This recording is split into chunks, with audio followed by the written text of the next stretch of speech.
finalement de retour, chers téléspectateurs, et cette dernière partie de l'édition de Bonjour l'Égypte. Notre sujet principal, comme nous l'avons affirmé, moi et ma collègue Noura au début de l'émission, c'est la transformation numérique ou la transition numérique en Égypte.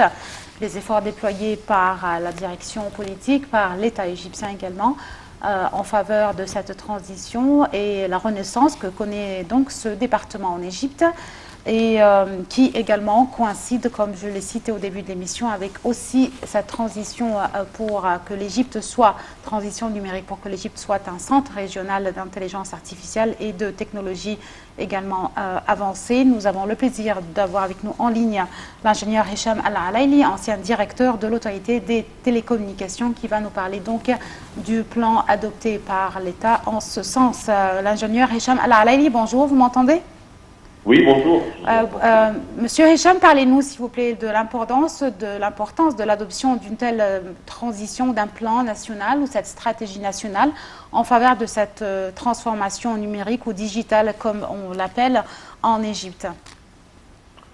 La transformation numérique, c'est quelque chose qui, partout dans le monde, aujourd'hui, dans le monde entier, c'est quelque chose qu'il faut le faire, parce que c'est l'évolution normale de la technologie, c'est l'évolution normale de la façon comment le changement du business model, c'est l'évolution comment les différents départements, les différents outils peuvent communiquer entre eux.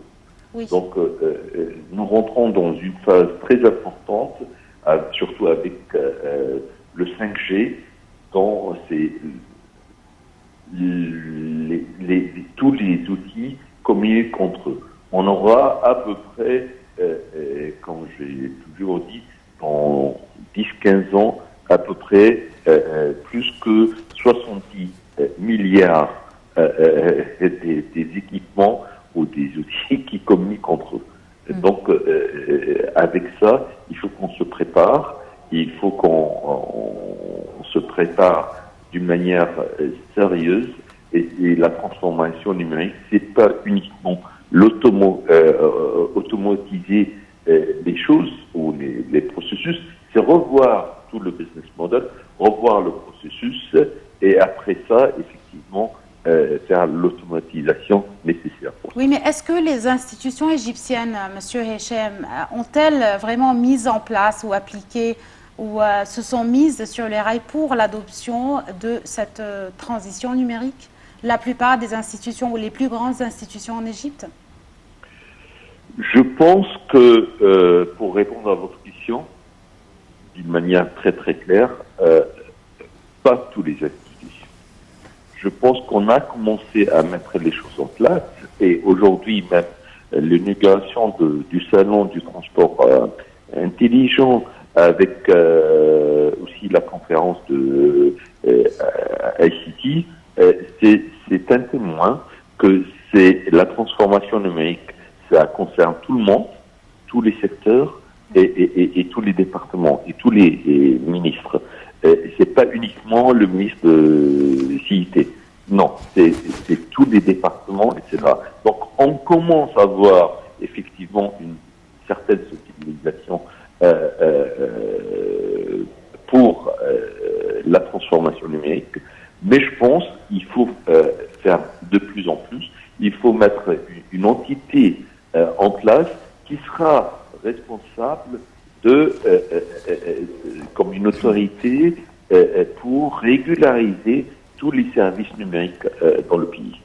Alors, avec la pandémie du coronavirus, on a vu l'importance et l'urgence d'adopter cette transformation numérique et ce passage numérique, et qu'effectivement, nous avions besoin de développer ce domaine-là et surtout des télécommunications. Mais en même temps, on s'est rendu compte qu'il y a eu des craintes, c'est qu'aujourd'hui, on peut se débrouiller sans l'être humain, en fait. Est-ce que ce n'est pas un danger aussi de voir des personnes au chômage à cause de cette transformation numérique? Je pense que tout le monde doit s'y préparer de se transformer. Le métier va changer, mais c'est pas nécessaire que ce sera en chômage. Donc effectivement, les gens qui ne vont pas évoluer, se transformer et se préparer pour changer leur métier, effectivement, ça risque, ils risquent d'être en chômage. Mais ceux qui se préparent pour se transformer et changer leur métier, je pense pas qu'il y aura un risque pour eux. Plutôt, il y aura des opportunités et un potentiel d'évolution pour eux. Dans ce cas-là, il n'y aura pas des métiers qui vont disparaître? Pardon? Dans ce cas-là, il n'y aura pas peut-être des métiers qui vont disparaître? Il y aura des métiers, effectivement, ils vont changer. Disparaître ou pas, c'est le futur qui va nous dire. Mais évidemment, ça va changer. Oui.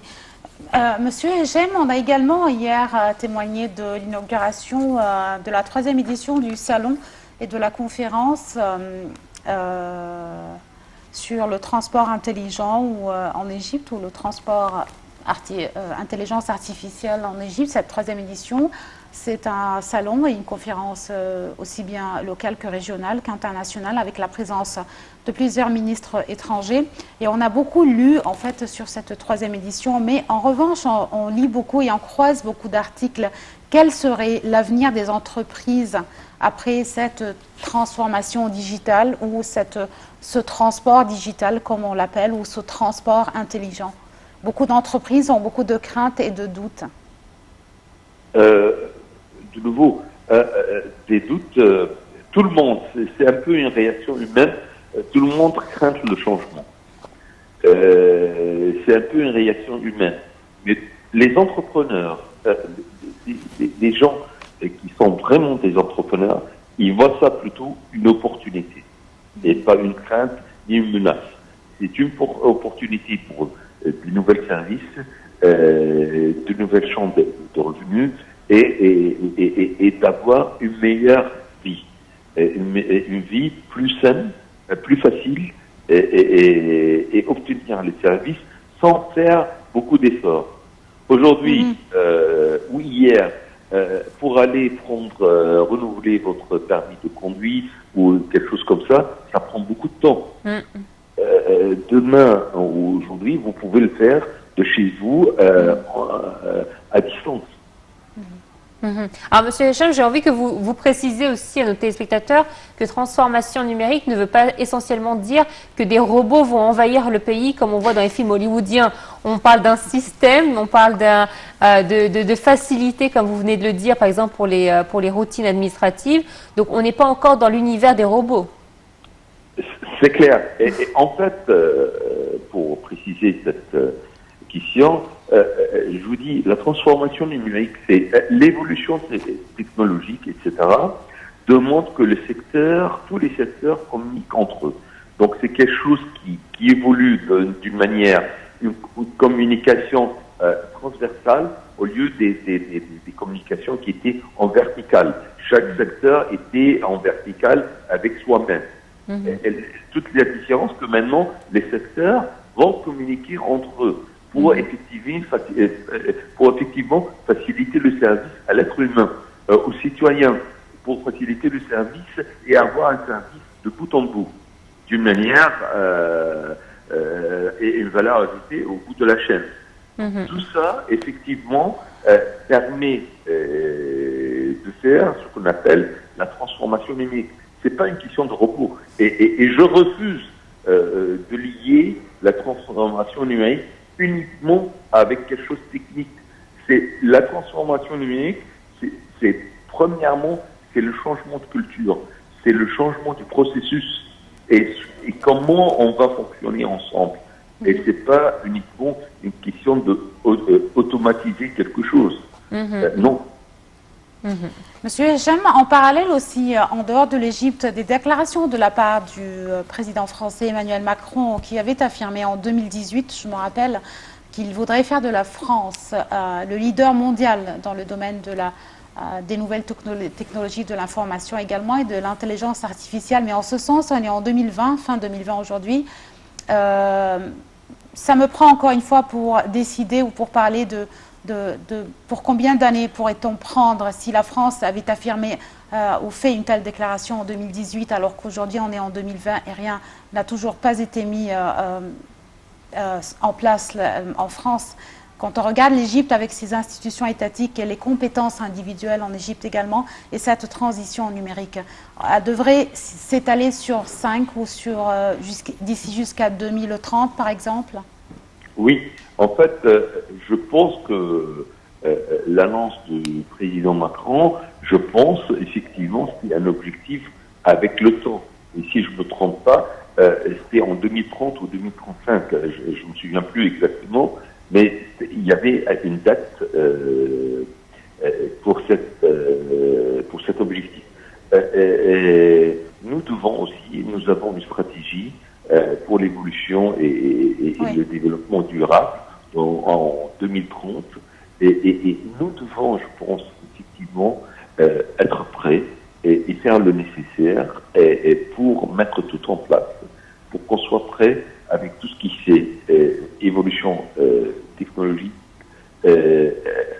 l'intelligence artificielle et ce qu'on appelle aussi augmented reality. Tout ça est très important. Il faut qu'on utilise toutes ces technologies dans l'avenir et dans tous les domaines afin qu'on puisse avoir une place dans le monde dans les années qui viennent. Alors, est-ce que cela voudrait dire aussi que notre système éducatif devra changer pour que les futures générations soient prêtes à utiliser cette technologie? Oui, mais je pense que ça change déjà. Et le coronavirus a accéléré, je pense, le rythme. Ça, c'est clair. Je pense que, pour tout vous dire, il y a des efforts qui sont sur place, mais je pense qu'ils ne sont pas suffisants. Il faut faire plus et il faut aller plus rapidement. Et pour aller plus rapidement, et pour, comme vous dites, les gens craignent un peu le changement, il faut mettre en place des entités qui sont responsables à cette transformation numérique et faciliter comment on va régulariser et tous les services numériques dans le pays.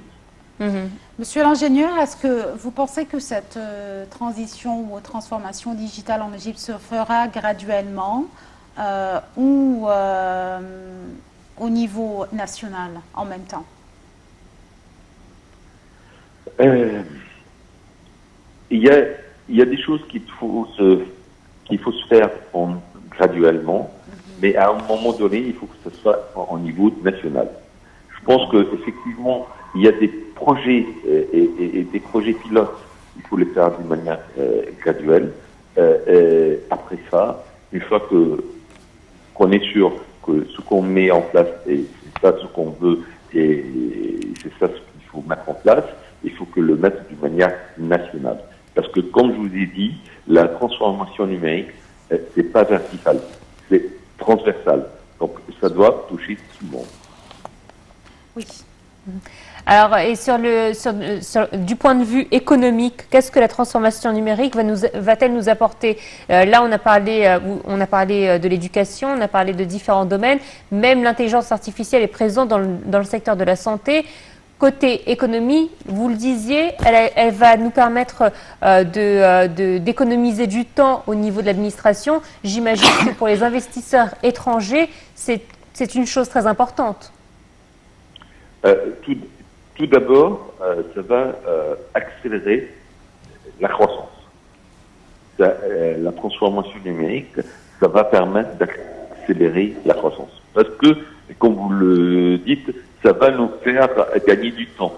Donc, ça va nous permettre d'accélérer la croissance. Et autre chose, effectivement, ça va permettre à tout le monde de s'y mettre et d'avoir une certaine accessibilité pour faire du business, si on peut dire. Donc ça va élargir le nombre de personnes qui travaillent sur le business. Après ça, effectivement, il y aura des projets spécifiques et assez pointus pour utiliser effectivement tout ce qui est la pointe de technologie dans des projets. Je vous donne un exemple très simple. S'il y a un incendie dans un appartement à 3 heures du matin. Aujourd'hui, il faut que les gens se réveillent, appellent le pompier vient et éteindre l'incendie. Oui. Demain, avec une transformation numérique telle qu'on veut, Il y a le système d'alarme qui mettra en place. un senseur Oui. qui va détecter l'incendie. Et ce senseur, il a avec le GPS, ses coordonnées. Il va l'envoyer aux stations du pompier qui va envoyer une drone qui va venir éteindre l'incendie et c'est tout. Donc, vous voyez, Il y a moins de risques. Il y a moins de risques, oui. et minimiser le risque que le temps que les personnes détectent l'incendie, le temps que le pompier arrive, là, on a gagné du temps, on a sauvé des vies et on a sauvé pas mal de choses. Donc, beaucoup d'avantages malgré ces défis de cette transformation digitale. Monsieur Hicham El Alaili, vous êtes ancien directeur de l'autorité des télécommunications. Merci beaucoup de votre intervention en ligne avec nous ce matin. Et chers téléspectateurs, donc c'est la fin de cette édition de Bonjour l'Égypte. Merci monsieur l'ingénieur, merci beaucoup ma collègue Noala. Je te laisse dire au revoir à nos chers téléspectateurs. Merci Omneyat, à très bientôt et très bonne suite de programmes sur la TV internationale.